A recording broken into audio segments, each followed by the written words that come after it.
মুক্তিযুদ্ধের ইতিহাস, চেতনা ও উত্তরাধিকার সংরক্ষণের এক অনন্য প্রতিষ্ঠান মুক্তিযুদ্ধ জাদুঘর প্রতিষ্ঠার ৩০ বছর পূর্তি উদযাপন করছে নানা আয়োজনে। এ উপলক্ষে জাদুঘরের অডিটোরিয়ামে অনুষ্ঠিত হয় স্মারক বক্তৃতা, সঙ্গীত ও নৃত্যানুষ্ঠান।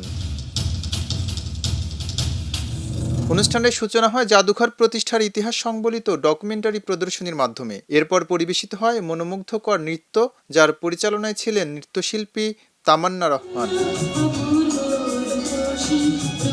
শুরুতেই স্বাগত বক্তব্য দেন মুক্তিযুদ্ধ জাদুঘরের ট্রাস্টি ডক্টর সারোয়ার আলী। তিনি বলেন, প্রজন্মের পর প্রজন্মের কাছে মুক্তিযুদ্ধের ইতিহাস পৌঁছে দিতে জাদুঘর নিরলসভাবে কাজ করে যাচ্ছে। মুক্তিযুদ্ধের ইতিহাস নিয়ে বিস্মৃতি, বিকৃতি ও বিভ্রান্তি কৌশলী প্রয়োগ লক্ষ্য করা যাচ্ছে। তাই বড় প্রয়োজন হয়ে পড়েছে সর্বজনের কাছে এই ইতিহাসটা পৌঁছে যাবেন। এরপর জাদুঘরের বার্ষিক প্রতিবেদন উপস্থাপন করেন ট্রাস্টি ও সদস্য সচিব মফিদুল হক। প্রতিবেদনে গত বছরের কার্যক্রম, অর্জন এবং ভবিষ্যৎ পরিকল্পনা তুলে ধরা হয়। এই দীর্ঘ সময়ে বহু মানুষের বহু ধরনের অবদানে জাদুঘর পুষ্ট হয়েছে।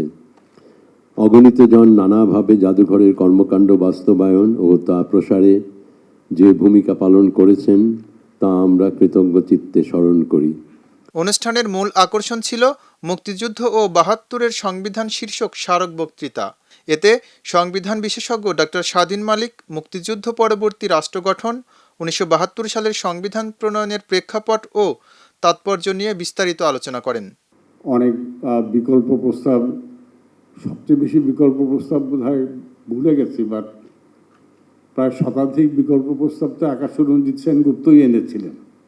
এইগুলি অনেকটা উপেক্ষা করা হয়েছে এবং বহু বাদত্ব হয়তো সঠিকভাবে স্থান পায় নাই।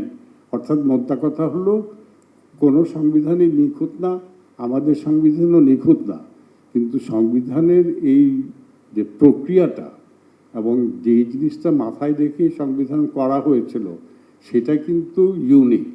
তিনি অন্তর্বর্তী সরকারের ১৩৩ অধ্যাদেশ নিয়েও আলোকপাত করেন এবং এর প্রাসঙ্গিকতা তুলে ধরেন। প্রতি ৪ দিনে একটা করে অধ্যাদেশ জারি করেছে। কিভাবে জারি করেছে?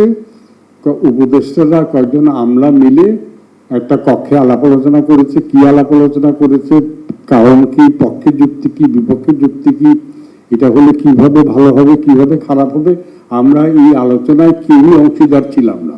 পরবর্তীতে সঙ্গীত পরিবেশন করেন শিল্পী ওয়ার্দা আশরাফ, যা অনুষ্ঠানে ভিন্ন মাত্রা যোগ করে। সবশেষে ধন্যবাদ জ্ঞাপন করেন মুক্তিযুদ্ধ জাদুঘরের ট্রাস্টি ত্রপা মজুমদার। আমরা ভীষণভাবে কৃতজ্ঞতা এবং ধন্যবাদ জানাতে চাই।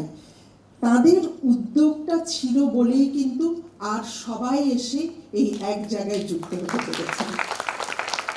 ইতিহাসের স্মৃতি, চেতনা ও সংস্কৃতির মেলবন্ধনে সাজানো এই আয়োজনের মধ্য দিয়ে শেষ হয় মুক্তিযুদ্ধ জাদুঘরের ৩০ বছর পূর্তি উদযাপন অনুষ্ঠান। মুক্তিযুদ্ধের চেতনা নতুন প্রজন্মের কাছে পৌঁছে দিতে এ ধরনের আয়োজন গুরুত্বপূর্ণ বলে মনে করছেন আয়োজকরা।